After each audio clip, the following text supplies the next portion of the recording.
A gente vai hoje continuar explicando, entendendo a nossa Haggadah tão profunda, tão especial. A gente falou do Kadesh, Urchat, Karpas, agora Yachatz. Yachatz é aquela parte da Haggadah que a gente pega a matzá do meio e parte divide em dois. A metade maior é para o Afikoman, e a metade menor continua lá na mesa do Seder, é para comer a matzá na hora de comer, fazer a mitzvah de comer matzá. É interessante. Yachatz, de uma forma, o motivo que a gente parte, está escrito todos os livros falam que é porque o pobre, ele come de uma forma, não uma coisa inteira, ele come pedaços, fruta. Ele come, não tem uma coisa, mesmo que ele tenha uma coisa inteira, ele parte, come um pouco agora, deixa para depois, que ele não sabe se vai ter.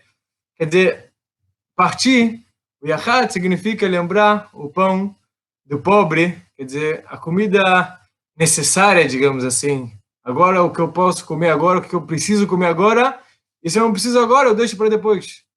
Sim, tem essa parte do pobre.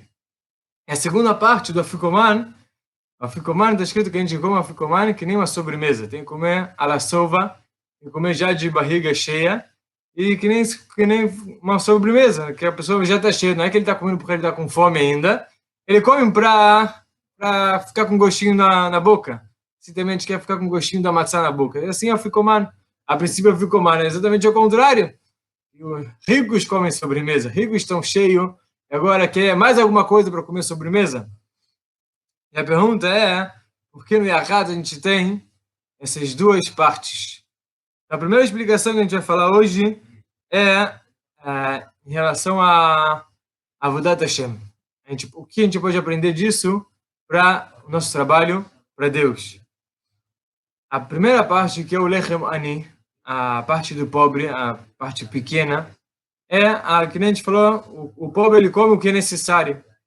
Necessário significa temor a Deus. Sim, ele faz o que é necessário, ele deixa de fazer o que é proibido, tudo necessário, necessidade, o que precisa, Yirat Hashem, temor a Deus. A segunda parte depois que ele está cheio, ele quer comer mais, significa o amor a Deus. Quando a pessoa ele quer fazer mais, ele ama tanto Deus, ele quer fazer mais por Deus. Sim? Então assim também, a gente aprende a nossa relação com Deus, é muito importante a gente saber. E cada Yehudi, ele tem essas duas partes, essas duas metades. Não é, mesmo que você está em um nível grande, não quer dizer que agora você não precisa de temor a Deus. Não é que você precisa fazer aquilo que é necessário, só eu trabalho para Deus por amor, só o que eu gosto. Não.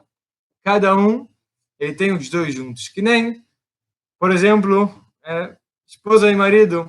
Sim, com certeza, maior amor que existe, ou também para os filhos, maior amor que existe, mas se a pessoa ele só faz as coisas por amor, quando ele está sentindo aquele amor fervendo, é difícil, porque tem dias que a pessoa levanta de pé esquerdo, digamos assim, e ele não tem tanta vontade de fazer a vontade da esposa, do marido, dos filhos. Aí entra a Yirat Hashem. Yirat Hashem, o temor a Deus, é aquela parte de ética básica. Sim? Essa é a segunda coisa que o Yachatz quer nos ensinar, no trabalho de Deus. Existe um talich, existe um caminho, como se diz isso, uma bedragá, com níveis. Sim? A pessoa, quando ele vai trabalhar para Deus, tem níveis. Primeiro é Yirat Hashem, o temor. E depois, acima disso, está o amor. Se a pessoa ele só quer o amor sem um temor, ele não tem base. Assim também a pessoa que ele ama a esposa, ele também tem que ter um pouco de temor. Também tem que ter a preocupação, se eu fizer isso, minha esposa não vai gostar, vai ficar nervosa comigo, vai até brigar comigo.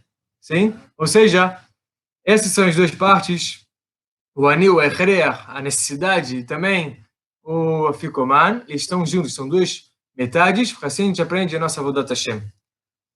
Segunda explicação interessante sobre o Yachatz, sobre essas duas partes, que a pessoa ele quer chegar num nível de Kedushá, de santidade, que realmente tudo que ele faz na vida dele é por amor, ele só pensa em Deus, ele mesmo que ele come é para trabalhar para Deus, sim, mas ele tem que saber que para chegar nisso, ele tem que passar antes pelo errer, pela necessidade. Ou seja, ele tem que comer por necessidade. Ele tem que educar o corpo dele. Para o corpo chegar a um nível tão grande que realmente, verdadeiramente, ele está comendo para trabalhar para Deus. Ele está comendo por uma ética, por um ideal maior. O corpo, a gente sabe, a gente conhece o nosso corpo. O nosso corpo, ele é baixo. Ele está com fome, ele quer comer. Ele não quer mais do que isso. Ele não quer escutar coisas, ele quer comer e encher a barriga. E a gente realmente, no início do caminho, do trabalho de Deus, a gente precisa da necessidade. Que nem a comida do pobre. A gente come para o necessário. A gente tem que educar o nosso corpo, às vezes de uma forma até forte, digamos assim, mas falar para o corpo, você tem que querer comer só o que é necessário, não mais. Depois que a pessoa chegou num nível e trabalhou, e o corpo entendeu e não quer pedir agora mais e mais e mais, ele está no seu lugar, que é muito importante, o lugar dele. Deus não é contra o corpo. Deus, ele quer educar o corpo. O corpo, ele faz o trabalho dele, que é muito importante, comer o necessário. Aí a pessoa, ele pode chegar no que o Mesilat Yesharim falou, um nível muito grande. O que ele come é como se ele estivesse comendo um korbanot, os sacrifícios. O Cohen, ele comia o korbanot também em Pesach. A gente come korban Pesach, Bezat Hashem, quando construiu o Beit HaMikdash. É uma comida santa, uma comida que eu estou trabalhando para Deus através disso que eu estou comendo. Korban Pesach, é escrito que a pessoa ele precisa ficar com fome, ele precisa comer com fome. Também a matzá, quando a gente come a matzá em Leila Seder, a gente tem que comer com fome a matzá, quer dizer, sentir a comida, quer dizer, eu estou trabalhando a Deus através que eu estou comendo. Isso aqui é um nível muito grande. E o Yahatz, ele vem ensinar para a gente que antes a gente precisa da necessidade da comida do pobre, para depois chegar no Afikoman a comer a sobremesa de uma forma com santidade. Até aqui a gente entendeu a parte do pobre. Vamos agora entender a parte do Afikoman. Sim, o Yahatz, a gente parte e pega metade, deixa na mesa, a metade menor, e a segunda metade, a metade maior, mais bonita, a gente esconde para o Afikoman. Assim está escrito na Gemara, tem que esconder o Afikoman. E a pergunta é, por que tem que esconder o Afikoman? Pega o Afikoman, deixa do lado no Leila Seder. A gente vê no Leila Seder cada coisa no seu lugar. O Afikoman não, a gente esconde ele. Por que esconder? A gente sabe, o motivo que está escrito na Gemara é para as crianças ficarem acordadas até o final do Seder. E no final do Seder está escrito na Gemara também que as crianças eles têm que, digamos assim, roubar, pegar a força, quer dizer, procurar e aquele jogo super feliz que todo mundo conhece do Leila Seder, e encontrar o Afikoman. Agora vamos entender tudo isso que a gente faz com o Afikoman. Primeiro, o que a gente esconde? A gente esconde o Afikoman para lembrar que o Afikoman, o que é o Afikoman? O Afikoman é o final. Sim, é o final do Leila Seder. Depois que a gente estudou tudo o que aconteceu com Am Israel, a gente come aquela matzá, já que nem Bnei Chorin, sim, está cheio, está gostoso, eu quero continuar com a matzá no meu dente, no gostinho da matzá. Ou seja, o Afikoman significa Geulah, a salvação. Isso, o final do Leila Seder é que Am Israel foi salvo. A gente quer esconder o Afikoman agora. Por quê? Explica o Maharal, explica o Rav Kuk, o Sfat Emet, que dentro, escondido da história de Mitzrayim, também está a história da salvação do futuro, a Geulah Shlema. A Geulah Shlema, o Afikoman, ele está escondido dentro do Leila Seder, dentro da saída do Egito. Hoje eu vi uma coisa interessante, eu não digo que essa é a verdade, eu não sou profeta, não tem como saber quando vai chegar Mashiach, mas fizeram a conta que Bidiuk, a Israel tinha que ficar 400 anos no Egito e ficou 220 a menos. Assim também, Am Israel agora tem que a Geulah Shlema nos 6.000 anos, menos de 220 dá esse ano. Bezrat Hashem, que Mashiach chegue, a gente está esperando a Geulah e construir o Beit HaMikdash e fazer o Leila Seder com o Beit HaMikdash, com o Korban Pesach, Bezrat Hashem. Mas voltando ao nosso assunto. Então, isso é porque a gente esconde o Afikoman. Segunda pergunta é, por que não é Afikoman? você parte o Afikoman, que é essa Geulah, que é como se diz, essa sobremesa, você parte do pão do pobre? Parte isso aqui de outra parte, não sei. A resposta é que o objetivo do Yahat, o objetivo de você quebrar a matzá, desse quebrar, é chegar no Afikoman. Ou seja, o objetivo de você quebrar,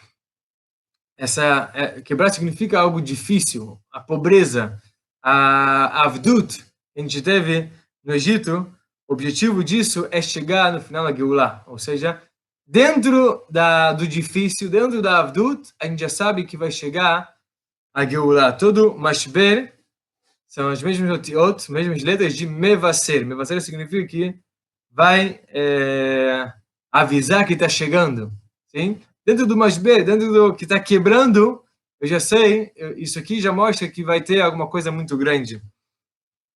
Assim também, explicam que quando outra explicação é que quando a gente parte o Yahatz, é que nem partiu o Mar Vermelho. Partiu o Mar Vermelho, o que tem a ver partir o Mar Vermelho com toda a história que a gente está falando aqui? Mar Vermelho também teve uma dificuldade lá.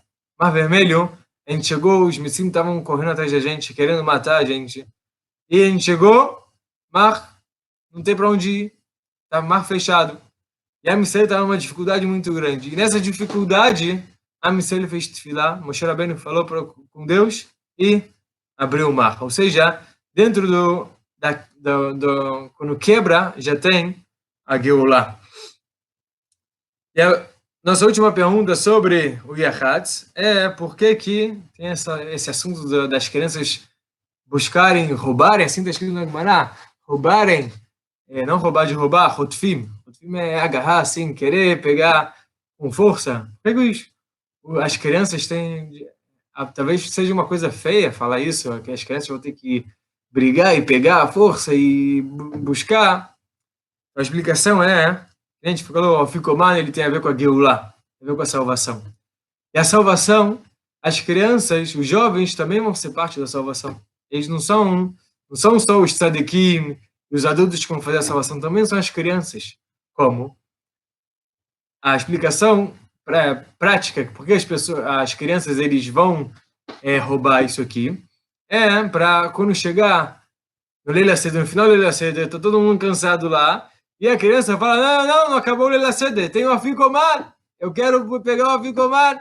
Sim, quer dizer, quem vai lembrar da Geulah vai ser as crianças. As crianças, os jovens, eles têm uma energia que ninguém sabe medir. Quando eles querem alguma coisa, eles conseguem. Quando eles não querem também, eles também conseguem não fazer nada.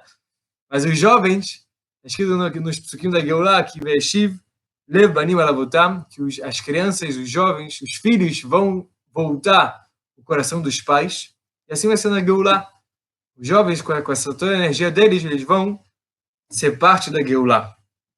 Terminando em Yahatz, vamos só encostar um pouco no Magid. Magid, a gente não vai entrar agora em cada parte do Magid, só está escrito na Gemara que o Magid tem que falar, começa no Gnut, Messayim Beshvar, começa na parte negativa, falando da escravidão e etc. E aí, termina elogiando Deus, de como Deus fez milagres, etc. etc. Assim está escrito na Gemara que tem que ser um Magid. E a pergunta da Gemara, qual é a parte ruim? Mas falando na Gemara, tem quem fala que a parte ruim que a gente era escravidão no Egito, a gente era escravo no Egito. Tem quem fala que, e também a gente fala, essas duas partes a gente fala no Magid, que os nossos antepassados, eles faziam Avodah Zarah. O pai de Abraham Avinu, Terach, fazia Avodah Zarah. E a pergunta qual que é a explicação disso aqui? Por que o Magid, toda a história de Pesach, a gente tem que começar a falar da parte negativa, a parte ruim, digamos assim, que estava para a gente, ou a escravidão, ou a Avodah Zarah, a idolatria, depois disso aqui chegar na salvação, chegar que a Israel nasceu e chegou no Har Sinai. Então, a primeira explicação que quando a gente explica que é a escravidão, é que a gente começa no negativo, ou seja, a gente aprende do negativo para chegar na Geulah, para chegar na salvação. Esse negativo não é Stam. Deus quer, no Leil HaSeder, que a gente estude o negativo. Por quê? A gente já saiu do Egito, agora lembrar tudo que aconteceu para a gente? Sim. Porque nesse negativo não foi stam, não foi à toa. Deus fez isso de propósito, para nessa parte que a princípio é realmente negativo, a missão aprender alguma coisa para chegar na Geulah. Então, na escravidão, o que ele aprendeu? Aprendeu a ser escravos. Ser escravo é difícil. Tem alguém mandando. E tem, digamos assim, algo que não tem o que fazer. Tem uma necessidade, eu preciso fazer agora, eu preciso trabalhar, e não depende da minha boa vontade ou má vontade, eu preciso trabalhar agora. A Mitzvah precisava trabalhar. O que é escravidão? Óbvio que escravidão é uma coisa negativa, que nem a gente fala, mas a gente pode aprender essa escravidão para Geulah. Para quando a Mitzvah sair, ele vai usar essas forças para trabalhar e ser escravo de Deus, trabalhar para Deus. Quando a gente vai para trabalhar para Deus, nem sempre é fácil. Às vezes a gente precisa realmente fazer porque é necessário, porque eu preciso fazer. Isso aqui, essas forças, a gente aprendeu nessa escravidão. A Israel, digamos assim, fez um treinamento para depois chegar em Geulah, sair do Egito e poder trabalhar com Deus e já ter isso aqui dentro deles. A segunda, Gnut, que a gente tem na Haggadah, é que nossos antepassados eram Ovdei Avodah Zarah, fazendo idolatria. Que disso a gente pode aprender para Geulah. Quando a pessoa faz idolatria, realmente hoje em dia a gente não entende por que fazer idolatria, e a gente já aprendeu, já falou disso no estilo da Parashá passada, mas idolatria do Reta Eged, idolatria não é que ele trabalha para essa estátua, ele sabe que a estátua, ele fez a estátua, ele sabe que a estátua não vai salvar ele de nada. A idolatria significa uma vontade muito grande, muito forte da pessoa de trabalhar algo espiritual. E ele tem a imaginação dele, tem as vontades dele, essa vontade forte, essa imaginação que chega e ele fala, quem controla o mundo é o sol, é a lua, e etc. Isso é idolatria. Realmente, isso é ruim. A gente não está trabalhando para Deus, mas Deus queria que o pai de Abraão fizesse Avodah Zarah. E o Midrash fala que também Abraão Avinu ele fazia Avodah Zarah. Mas Abraão Avinu ele pegou essas forças, essa vontade imensa de trabalhar para algo espiritual e procurou a verdade do mundo. Através disso, ele colocou dentro do nosso sangue querer e procurar a verdade e chegar na Geulah Shlema e poder trabalhar para Deus saindo do Egito e chegando no Har Sinai. Exato, Hashem, que a gente consiga trabalhar para Deus, tendo tanto da entender que na parte negativa, no quebrar, a gente consegue ver e consegue aprender para Geulah, para Afikoman. Tudo de bom. Boa noite. Continuamos, Bezat Hashem, amanhã.